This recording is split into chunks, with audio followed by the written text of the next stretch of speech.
ஓம் சக்தி. அன்பு பிள்ளையே, நடந்து கொண்டிருப்பது, நடக்கப் போவது எனக்கு ஒன்றும் சரியாக படவில்லை. தங்கமே, உன் வாழ்க்கையில் நடந்து கொண்டிருக்கும் பிரச்சனைகள் உன் தலைக்கு மேல் போய்விட்டது. வருத்தத்தில் இருந்து இதை சரி செய்ய முடியாது. சோகமாக இருக்கிறேன் என்று மூளையில் அமர்ந்து விட்டால் இதை சரி செய்ய முடியாது.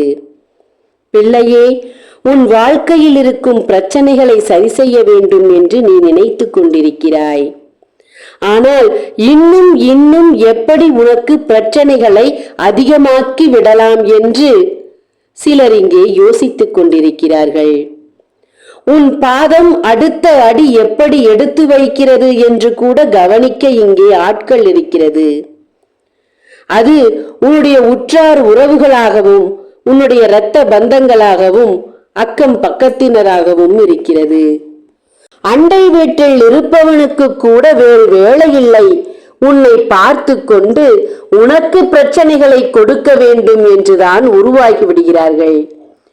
ஆரம்பத்தில் அனைவரும் நல்லவர்களாக இருந்தவர்கள் இப்போது தீயவர்களாக மாறியிருக்க காரணம் என்ன தெரியுமா? உன்னுடைய கர்மாதான். பிள்ளையே, உன்னுடைய கர்மா எந்தெந்த வழியில் உனக்கு பிரச்சனைகளை வரவழைத்து கொடுக்க வேண்டுமோ அந்தந்த வழியில் கொடுத்து கொண்டிருக்கிறது, ஆட்களை உருவாக்கி கொண்டிருக்கிறது.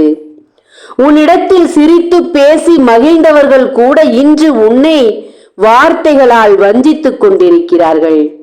அந்த அளவுக்கு கர்மா அவர்களை உருவேற்றிருக்கிறது. பிள்ளையே, இப்படி எல்லாம் இருக்கும் போது எப்படி உடனுக்குடன் உனக்கு நல்லது நடக்கும் என்று நினைக்கிறாய்?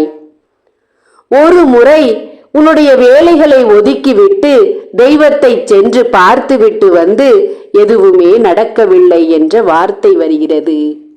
நீ இப்படி சொல்கிறாய் என்று உன் மீது நான் வருத்தப்பட முடியுமா என்ன? பிள்ளையே, கர்மா என்பதை கழித்துத்தான் தீர வேண்டும். அது கொடுக்கும் பாடுகளை அனுபவித்துத்தான் தீர வேண்டும்.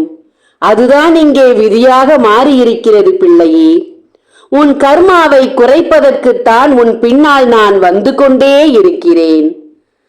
உன்னையும் மீறிய காரியங்கள் உன்னையும் மீறி இங்கே நடந்து கொண்டிருக்கிறது. உனக்கு தெரிந்தும் சில நடக்கிறது, தெரியாமலும் பல நடக்கிறது. அதனால் இங்கே கர்மா அதிகமாகிக் கொண்டேதான் செல்கிறது. பிள்ளையே, நாளுக்கு நாள் விரோதிகள் அதிகமாகிக் கொண்டிருக்கிறார்கள். நாளுக்கு நாள் வஞ்சகர்கள் உன்னை நெருங்கிக் கொண்டிருக்கிறார்கள். நாளுக்கு நாள் தோல்விகள் அதிகமாகிக் கொண்டிருக்கிறது. விரயங்கள் வந்து கொண்டே இருக்கிறது. நோய் நொடிகளும் அளவில்லாமல் வந்து கொண்டிருக்கிறது. மருத்துவமனையின் செலவு அளவற்றவையாகிவிட்டது. இதில் எதை நான் சரி செய்வது?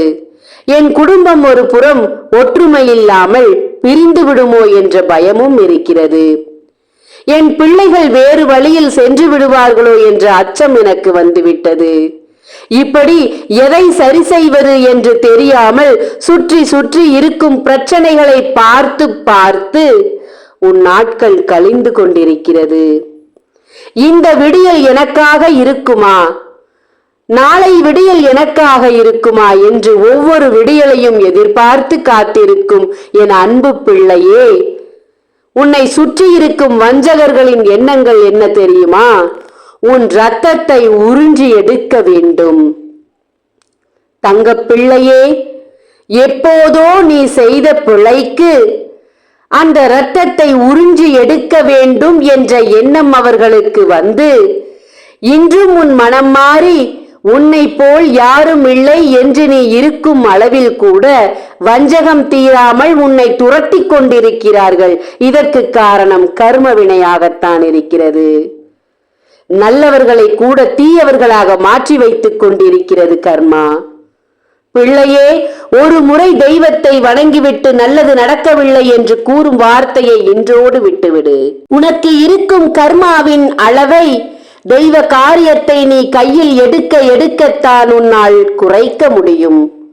இது போல எதிரிகளை அழிக்க முடியும், வஞ்சகங்களை தொலைக்க முடியும், துரோகங்களை அழிக்க முடியும். பிள்ளையே, உன் குடும்பத்தை காப்பாற்ற வேண்டும். நல்வழியை தேர்ந்தெடு என் தங்கமே. இரத்தத்தை உறிஞ்ச காத்திருக்கும் இவர்களை விட்டு நீ வெளியேற வேண்டும். அதற்காக நீ செய்ய வேண்டியது, உன் தாய் உனக்காக கையில் ஏந்தி காத்திருக்கும் 48 நாள் பூஜையில் வைத்த யந்திரத்தையும் சாம்பராணியையும் ஆண் பெண் உருவத்தையும் சத்திய நாராயணா படத்தையும் வாங்கு. அதை வைத்து நீ பூஜைகள் செய்ய செய்ய உன் கர்மா அழியும், உன் துரோகி அழியும். தங்கமே, உன் துரோகங்கள் உன்னை விட்டு விலகி நிற்கும். உன்னுடைய வினைகள் உன்னை விட்டு போய்விடும். அனைத்திலும் இருந்து விடுதலை கட்டாயம் உனக்கு கிடைக்கும். உன் கர்ம வினையும் அழியும். நம்பிக்கையோடு செய், நல்லது கட்டாயம் நடக்கும். ஓம் சக்தி. நன்றி.